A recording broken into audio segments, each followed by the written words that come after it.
Islamic शरीयत में ये कंसेप्ट पाया जाता है कि जो भी औलाद किसी शख्स से पहले फ़ौत हो गई हो, बेटा या बेटी, तो उनकी जो आगे औलाद है जो ज़िंदा थी और जो पोता पोती या नवासा नवासी रह जाते हैं, उनका शरीयत के मुताबिक वरासत में कोई हिस्सा नहीं है। ये है शरीयत का कंसेप्ट।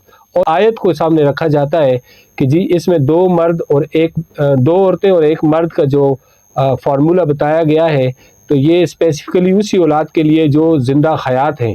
जो मर गए और उनके पोता पोती नवासा नवासी जो है उनका कोई शरई हिस्सा नहीं बनता, और ये सिर्फ़ और सिर्फ इंटरप्रिटेशन की हद तक है।